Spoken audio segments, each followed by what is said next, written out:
Hi, good afternoon, everyone. I hope you can all hear me. Hello. Hi, everyone. I'm really thrilled to be here today. Hi, everyone. I'm happy to be here today in your company of outgoing and forward-thinking experts, each in their field. I'm also happy to know that this is one of our last webinars, our last web events before the physical live MAPIC event in November in Cannes. I'm really looking forward to welcome each one of you there in person. So today we're going to talk about the emerging, or I must say even evolving trend in retail property, the digital native vertical brands. We see more and more of those brands as they appear in the version of pop-up stores in our city centers, shopping malls, and even travel destinations as we reopen after the lockdown. So who are these DNVBs? Apart from being very Instagrammable, their DNA is extremely consumer and customer centric. It also includes a strong storytelling from their founders, very often based on the values which correspond to the demanding customer. The values like sustainability, locally made, responsible, or an alternative to big groups and chain production. Their direct-to-consumer business model is also conquering the hearts of property players, the property owners, because it helps them generate new traffic to their shopping and leisure destinations. In return, for a DNVB, going brick and mortar is an excellent way to reinforce new customer acquisition, gain brand awareness, and first and foremost, test the market when they go there for the first time, and to see whether or not the physical market is ready for them and how their brand can plan its further growth. So today here with me, I have an excellent mix of representatives of different parts of this ecosystem. First, I'll start with Séverine Bouffard. She's the marketing director. Hi, Séverine. So Séverine is the marketing director with Alterea Commerce. Alterea is one of the leaders in France, providing different properties in different asset classes. Today we'll be focusing more on their unique integrated model on shopping and lifestyle destination. As the foundation of their strategy, they are more focused on strong and sustainable future growth. Séverine, would you like to say a bit more about your projects? Yeah, let's say that the Nvbs are very important for us, for retail property players nowadays. As a retail property player, I would say that more than ever, places of commerce have to be attractive with renewed and flexible places to offer customers an experience that is a source of pleasure and well-being at the same time. We've always, of course, been working on the best way to offer our customers a shopping experience with specific, relevant, and remarkable stores. And now we are working with the DNVBs. It's been like 2 years, I think, since we launched the first ones.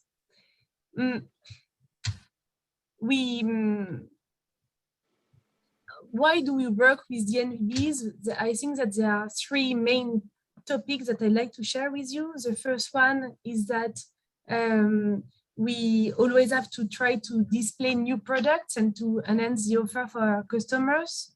The second one is that we want to meet new customers and millennials. I think we are going to be speaking about that with Flam and with Yannick later. And the last one is that I think it's about constructing the future with those DNVBs and just like you said, CSR and innovation. Fantastic. Thank you very much, Séverine. We'll get back to those in details a little bit further. Now, I'm pleased to introduce you to Mohamed, who is the founder and the CEO of Storefront. Mohamed has a fantastic career, previously working in finance, about nearly a decade in New York, from New York to Paris. He was specialized in hedge funds, risk management, and now here he is leading the company, which has become the world's largest marketplace for short-term retail spaces. We also say that storefront is the Airbnb of retail, building the future of shopping by making it more engaging, more transparent, and more productive. Hi, Mohammed. Hello, Rita. How are you doing? Very well. Thank you for asking. Happy to see you again. My pleasure. Thanks for inviting me. Next. Yes, so you want to say a bit more about the storefront? You said it all. I don't have to add more, but thanks again for highlighting this trend of the Nvbs. We've seen it in the US, and as of late, this trend is picking up in France. So I'm very pleased with that. Fantastic. We'll have really interesting questions for you as well coming up. Next, I'm happy to introduce you to Miroslava Flamova. She's a fashion designer and a founder of her brand called Flam. She loves to design, and she sews every piece of her collection in her home in Prague. And with the help of her friends, she launched this local studio project and an e-shop. Her clothes suit any character, and her motto is, you don't have to be tall, you don't have to be thin to feel great. Hi, Miroslava. Hello, everyone from Czech Republic, from my studio, atelier, whatever it is. And next one, we have another brand, Chemise, presented by its co-founder, Yannick Hondered. It's a French brand designed and manufactured here locally in France, eco-friendly, using only biological cotton with an original concept. Hello, Rita. Thanks for inviting me, and it's a pleasure for me to be here. Thank you very much, Yannick, for assisting this talk. So my first question goes to Séverine. You said that collaborating with DNVBs for you as a forward-thinking retail property developer is important. My question is, how do you source those DNVBs? What are your criteria for a selection? Please tell us more about your mix, your retail mix at Capsule. Perhaps you want to highlight some of your latest projects? Yeah, I think that at Altaria Commerce, we have 3 types of collaboration with these new players. It's based, I would say, on a stairway model. I mean, the first offer that we have is Capsule offer. 2 years ago, we built a shop, an experience store, which was to offer a current offer around the DNVB brands. And it's in Nice, in Cap 3000. We have 700 square meters for experience and experience brands. And there, it's like a lab store. It's 100% integrated. It's dedicated to new retail concepts, I mean, DNVB and more. And we have almost 30 brands there with rotations around 6 months, more or less. And in fact, we do everything for them. I mean, we have there young brands, DNVBs, an artistic exhibition space, a bookstore, a cafe, an event program, and we are in charge of the dedicated staff, you know. We have a POS system, we have flexible contracts, and we offer furniture. And it's like for the beginnings of some DNVBs who want to discover the physical world. It's been like 2 years, and it's a real success. And I think that the fact that the DNVBs are together in a coherent environment is something which is like a key for us. And what about your criteria? What is it based on? How do you say this is the right DNVB to complement the existing mix? At the beginning, you know, at the very beginning of this offer, we were looking for the brands which could fit Capsule. Right now, I think that what's important for us is the founders, and we have 2 DNVB creators here.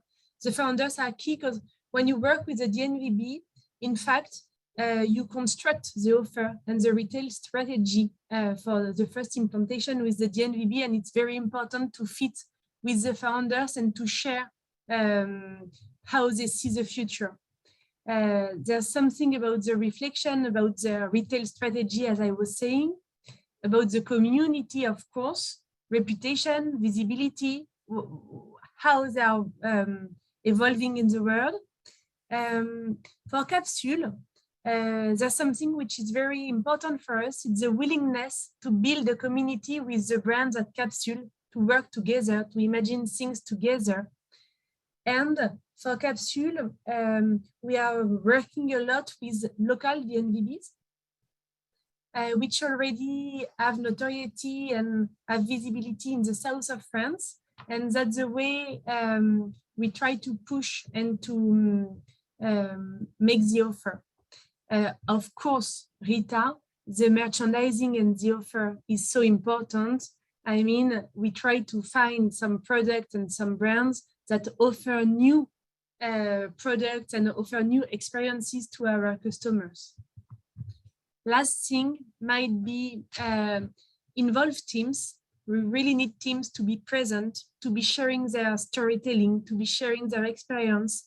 And after 2 years of experience, I can say that the brands which perform well, which really perform, are those who are really on an omnicanal strategy with the two words speaking to each other and with a real involvement in our shop. And perhaps CSR, because we're working a lot with some brands, perhaps just like QHMs, which are preserving the environment. Fantastic, fantastic. I think that this would be a great transition to go on to Yannick. Tell us a bit more about your story, about your DNA of the brand, and we cannot wait to see the demonstration of your t-shirt as well. Yeah, sure. So let me to introduce you QHMs. So QHMs, in fact, is let's say a story of two friends, me and my friend Mathieu. We are before QHMs, we are two bloggers. We are on digital social media such as Instagram. And 1 year ago, we decided to start the development of our own brand, but a brand that represents us and also represents what our followers want. So it took us 9 months to develop with our followers jointly all together by asking questions on Instagram, seeing what people want and what looked like us. We develop our brand. So in fact, QHMs, it's a collaborative brand, which was developed by all our community for them and for us. So QHMs, there is 3 pillars. The first one is that people wanted, and also we wanted, to be 100% made in France brand. Everything is manufactured. All the expedition is done in France. Everything is done in France. From the t-shirt, from these small badges, also from the labels, everything is done in France. It's also a brand which has to be eco-friendly. We wanted to be respectful with the planet. So our cotton is bio. We source all our suppliers 300 kilometers around Paris, which is close to where the main demand from our customer is. And all the packaging is eco-friendly. Everything is eco-friendly. And the third one is we wanted a brand which is fun like us and fun like our followers. So what we decided is to have, in fact, a t-shirt, and we have also sweaters where there is these small badges that can be exchanged. So according to your feeling, according to the way you are, you can change these small badges. We have currently around 50 different badges sold in our e-shop, and you can buy and exchange on your t-shirt. So it's also very how to say, eco-friendly, because you don't need to buy 3 or 4 t-shirts of the same color. You just need 1 or 2, and you can swap the t-shirt. Like that, you don't have to have this amount of sweaters and t-shirts in your closet.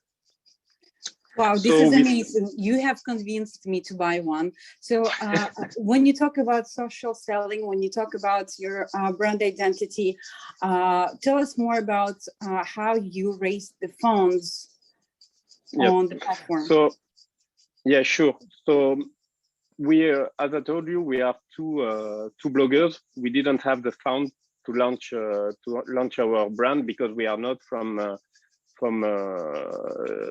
this world. So what we decided is to do crowdfunding.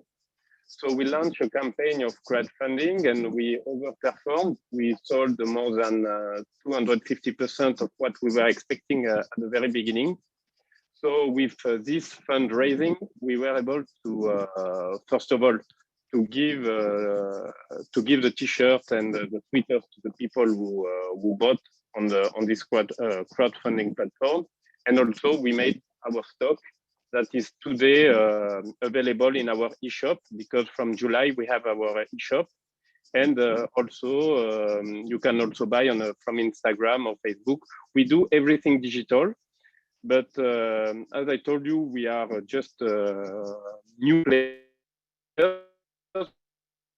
We are very beginners in the and we would like to go to a physical store to retail, but the problem we have is about the funding. Today is really complicated for us to go to retail. So if you go physical, what would be your main target? Is it customer acquisition? Is it brand awareness? It's more about brand awareness. We would like to play like the others, for the customer to know about our brand, and also to learn from the customer that's coming to this store, to know if we can sell more than our, to go over our community and sell to other people, to present our brand to more people than the one that follow us on the social media. Fantastic. Thank you very much. Now I have the next question for Mohamed from the storefront. What is your suggestion for a digital native vertical brand when they're going into a physical store? How should they pick rightly the location, whether it's a shopping mall or a high street location, whether it's in one city or they have to go into market and test it simultaneously in different capitals? Please tell us more. Yeah, so once again, thanks for the opportunity of introducing Storefront to this audience. What I would like to say first is that we have been pitching DNVBs for many years, even before there was a word called DNVBs. Back in a few years ago, we were working with Warby Parker and Casper, which are today considered as the golden boys of this trend. The message that we would like to pass on is that by developing and expanding into an e-commerce platform, brands that we've been working with have identified some limitations. The first one is that the unit economics of a brand are degrading over time. Why? Because every channel of acquisition that you've been able to identify, Google, SEO, and Instagram and Facebook, are getting more and more expensive. And ultimately, the reason why these brands launched online versus offline was the cost of expansion and the cost of launch. And because of COVID and because of more or less the economical downturn that impacted negatively commercial real estate, we've seen the commercial real estate market cooling down. And right now, what we've seen in the US and now in Paris is that the cost of expanding into a physical retail is getting more and more affordable, which more or less is putting the physical footprint more viable than e-commerce. Then, to answer your question fully, what we know is that for a type of space, there is a type of maturity of a brand. And ultimately, there is also what we call in our universe customer persona. If you're luxury brands, you will tend to have a higher price per unit, and ultimately you will have a higher budget to test and validate your physical footprint. In regards of traditional retail versus shopping malls, once again, it depends on the maturity of companies. There is something very odd is that the brands which are developing as DNVBs and have never done any pop-up stores or physical retail, they either launch when they are reaching a stage of maturity that I will qualify as old, and they go into a shopping mall, or they go directly into shopping malls. But there is no middle ground. They either are extremely experienced and have validated in the streets of New York or Paris or London the market fit of their proposal, or they decide that by developing and expanding into a mall, they will benefit from footprint and wide goal is a built-in footprint that they will normally not have into a street. But the question that we ask is very straightforward. Do you have a community or no? If you don't have a community, you should test at a very small and marginal cost your physical footprint. If you have a community on Instagram, Facebook, etc., you should be able to test in a more aggressive way. But my opinion and the opinion of my company is that footprint doesn't equal success stories. You know, the consumers are extremely educated. They are also extremely smart when it comes to picking up one brand versus the other.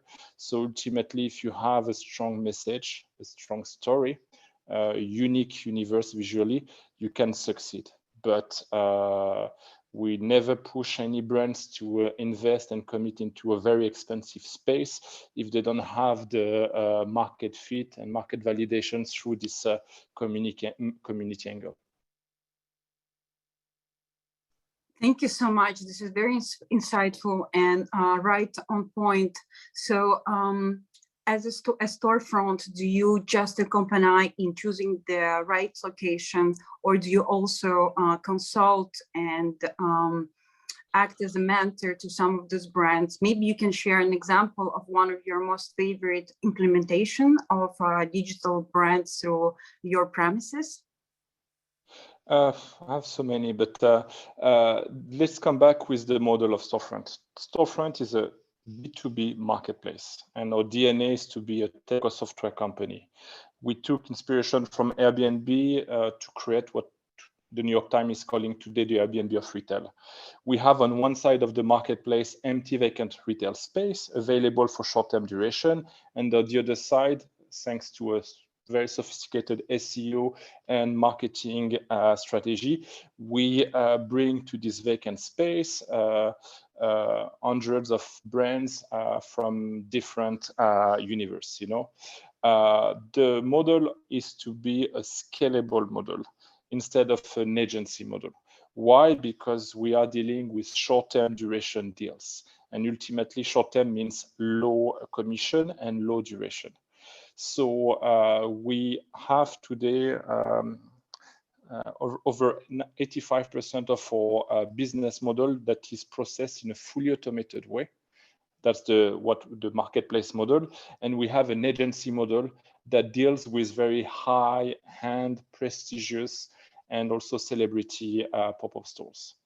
But the model that is high margin is the agency business. The model that we call volume or marketplace is the Airbnb model. We are pushing for as much volume as possible into the marketplace because it's predictable, it's cheap for us to manage it, and ultimately our clients who come to us, they don't want to add a layer of complexity by having an agency model on top of that. But we also have like very high-end clients who need expertise from my team, but it's one or the other. In regards of how do we address one versus the other, it comes down to the average size of the commission, the average duration, and also the type of space. If it's a space in Champs-Élysées or on Fifth Avenue, it's very likely that someone in my agency team is going to contact and develop a relationship with the clients. But by principle, every request that my company is getting is a marketplace request. Fantastic. Thank you so much. You made us travel to Champs-Élysées and Fifth Avenue. Can't wait to be able to go to the States again. So now let's go somewhere far away to Czech Republic and hear a little bit more from last but not least speaker, from Miroslava. Please tell us more about your wonderful brand. And I see you're wearing one of your latest collections pieces. We'd love to hear more. Thank you, Rita. I'll be maybe more humble than other brands. My brand is One Girl Show. It's only about me. It's very personal because the Flam label is my name, because I'm Miroslava Flam. So what my customers really, really like that to communicate with me, to see that I'm wearing these dresses. I'm not model, I'm very short lady, and it can fit perfectly to me. So basically I'm making clothes for myself, and I'm also selling them. And what I can also do, I can customize every piece, because I do pre-orders, which is like sustainable, and I don't make clothes that no one wants in the end. My main channels are Instagram and Facebook, but Instagram more, because my customers are more on Instagram than Facebook, because yeah, I think my brand is mostly for millennials, but of course I have some older customers too, but most of them are between 20, 35. And what is this about? It's really feminine. It's not, I don't do t-shirts, I don't do stretchy things. I do very feminine clothes, and they are really affordable, but it's something that you can't find in some stores. So what I want to do is make clothes that someone can offer, and it's sustainable in the same time. And in regards to your business model, that you mentioned previously, prior to the talk, you said that you only produce, you make the clothes, it's handmade, you produce it upon order, so that you avoid any storage and any waste. Tell us more about how do you see with the scalability as you will grow and as you will hire more people to work for you in the studio, how do you plan to manage it? Of course, I want to make clothes only in Czech or in Slovakia or somewhere in Central Europe. I don't want to cooperate with fabrics in China or something like that. And I want to be the main controller of the quality. And but it's still the future. But as soon as I will have some resellers, I will have to do that. But the idea is, what would be really, really nice to have a store somewhere, like a small store in Prague, and there will be like an atelier in one floor and the store downstairs where you can try the dresses or have a prosecco coffee or something like that. Not just this basic store like in H&M, you just walk in and there are like many clothes, but it will be more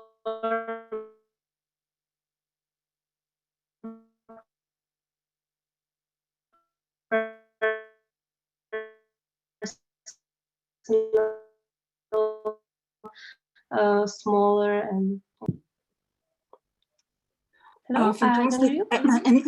And is it something new, because we're all here in Western Europe? Is this something new for Czech Republic to be a digital native vertical brand? Excuse me, can you repeat the question? Is it something new for in Czech Republic to be a digital native vertical brand? Do you have any competition with similar competitive advantages as yours, or are you one of the first ones in your market? I would be the first one with this concept, I guess. There are some, but they do only high fashion, not very affordable clothes. So we have something like that, but it's atelier for evening clothes, evening dresses. And there's also one vintage store, and there's a lady, and she's making like customized. She's recycling the clothes, and she's doing that in the store and in the corner. And oh yeah, I saw it somewhere already. Thank you very, very much, Miroslava. It's very interesting to hear about what the brand is doing elsewhere. I have one more question. I think we have 15 minutes left. I have one more question for each one of you. So I'll start with Severine. So as this was mentioned by many of us, when a digital native brand wants to go into brick and mortar, for them, it's completely new world. For some of them, at least, and the way they measure return on investment per square meter is very different than a traditional retailer, right? So you, as a landlord, how do you accompany and support them? Very often, those DNVBs are startups and financed either by crowdfunding or their own money or love money from family and friends. So they have limited budgets. So how do you do your special leasing model and program to help them integrate the premises in the right way to attract the right traffic? I'd say that for any type of collaboration, we have put in place a privileged support for the DNVBs. In my team, I have a team whose work is specialty leasing, and they work every day with a very specific relation with the DNVBs. It's like a partnership. It's really different from traditional commercialization. For the DNVBs and for those new brands, we have simplified and flexible contracts over the period of engagement. That period can be from one day, if we have a pop-up in the mall, to more or less 3 years. But we have different type of contracts with very flexible rents, so that depending on their maturity, just like Mohamed said, we have different solutions. The second one, which is, I think, quite important, is that the economic model is based on profit sharing regarding the variable rent, which means that when we decide to go together, we have some solutions in which we have exclusively variable rent. And I mean, I go, you go, we go together. We go together because we think that it's going to work, So no turnover, few rent, which is better for them. And sometimes, depending on the level of maturity of the brand, we can have classical rents, but it really depends. We just launched some pre-arranged premises and fit-out envelope if it's a new concept, which means that we call that coq tiède. I mean, the shop is already set up, and this enables the brand to focus on their work, to focus on their store, to focus on selling and on retail, and we help them with everything regarding the shop and regarding the casualties, And I think that the last thing is that we have a network of partners dedicated to short terms, and that makes it easier as well for the DNVBs. So we have 3 models to work with them, be it within capsule or like in pop-up or in another solution that we call plug and play. We try together, and if it works out, we go in a more traditional way. but my team and the other teams at Altaria Commerce are really direct support to the DNVBs, and it makes it different. Fantastic. Thank you very much. So the question goes now to Yannick. So at which point for you at QHMEs, you think you'll be ready to penetrate the physical market with one of the models presented by Séverine would be something suitable for your growth strategy? Yeah, sure. Frankly speaking, I think we are already mature to go to a physical market, as we did the crowdfunding, we did the e-shop, everything is working well. And but I think what Séverine is proposing, such as a capsule, is perfectly suitable for a brand like us. Because first of all, what I understood is that we can have a customized contract, which is not too engaging for us, and also that we will leave us enough margin to survive.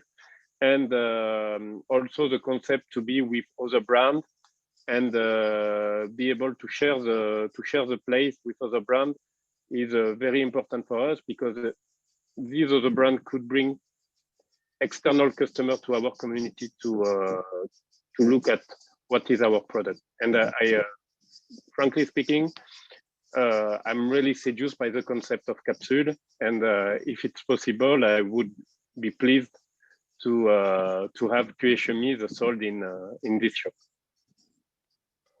We'll give you information, but it might work out. Great. I like how it's happening like this live, you know. It's amazing, amazing. I have next question for Mohammed. Beyond DNVBs and beyond just pop-up stores, how do you think that with the current situation where physical space is no longer something that you sign up for 6, 9, or 12 firm years, how do you think that the current situation will boost the flexible retail for all the players in the market? It depends on which side of the table you're sitting. The long-term thesis of storefront is that short-term rental should match a short-term liability from a real estate point of view. And when we launched the company a few years ago, this message was not properly received by industrial player, because ultimately, as a landlord or mall operator, you want long-term lease. But we did not push for a flexible pop-up store. We believed, and we still believe, that flexible retail is the future, because brands, entrepreneurs, e-commerce players don't want to commit. That's the nature of 2021 reality. This idea of long-term commitment no longer belongs or into this universe. It doesn't mean that long-term lease is going to disappear. It means that on the volume side, there will be more and more short-term lease or pop-up stores taking place, and they will replace the revenue stream that was historically done by long-term lease. The way we see the future is that like what Altera Cogedim is currently doing, there will be permanent pop-up stores. And back a few years ago, it was a very opportunistic move. If a space was vacant, it could be offered as a long-term lease or as a pop-up store, while looking or identifying a potential long-term tenant. Right now, this mix of long-term lease and pop-up stores being in the same space or mall is the way to go. If you ask me what is the future, I'm looking at other universe, and I have to say that I'm a little bit lost, because the future of retail is physical. It's still over 70% of sales or retail are done through physical. So despite the growth of Shopify and other platforms, they are not replacing physical retail, but I'm also educating myself about the metaverse, about 3D shopping. And the way I see it is that there will be in the future a brand like QHMEs that will own a Shopify. They will have pop-up stores, and ultimately, if they reach a certain degree of maturity, they will own their own long-term lease, and they will also be active in the metaverse. This is something that is quite contrarian, but when I look at the future, we're all going to have avatars. This avatar will operate in some kind of universe. It can be called Roblox, it can be called other things. And a brand like QHMEs will ultimately sell NFTs of their t-shirts to Rita or Severin or Mohammed's avatar. And this is a very strange future, but it's also something that we also need to keep an eye on. It's going to be $1 trillion industry. Absolutely. We already see some of the brands selling their even luxury brands selling their branded clothes for esports game, which is absolutely futuristic, fantastic. And people are ready to pay at least 20 euros to wear this brand while they're playing the game online. It's very interesting what you say, because it joins what Miroslava has mentioned previously. If she is to open a store, it will be a concept store with customer experience, really to feel who she is, her character, enjoy the moment, and leave it as an exchange and not a simple commercial transaction. I think that this is a good way to wrap up this session. I'm really grateful for all of your inputs. I'm sure you will all stay in touch, and maybe some fruitful exchanges will happen. But let's say that next meeting, next rendezvous will be in Cannes, end of November, and we'll celebrate it with a glass of champagne all together. Thank you so much for your time. Thank you. We still have, yes. So for the we still have 3 minutes. Let me just mention the upcoming events before Cannes, because I'm going too fast. I cannot wait to be in Cannes. The upcoming events, you'll have the program online. I think someone just put up the slide, but I'm so excited to be back on the physical events. So on the 14th and 15th of September, we'll see our clients next time in Milano for the Italian edition of MyPeak.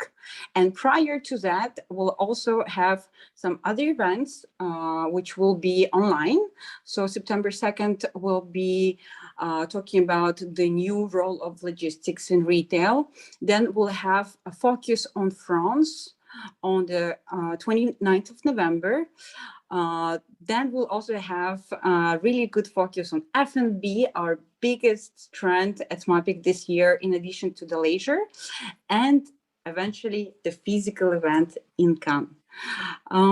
Let's exchange contacts, and we will be, I think I have a question in the chat room from Thierry, who tells us, merci beaucoup, thank you very much for the exchange, and he wishes us a very nice afternoon. Anyways, thank you so much, everyone, and I'll see you soon, here or there.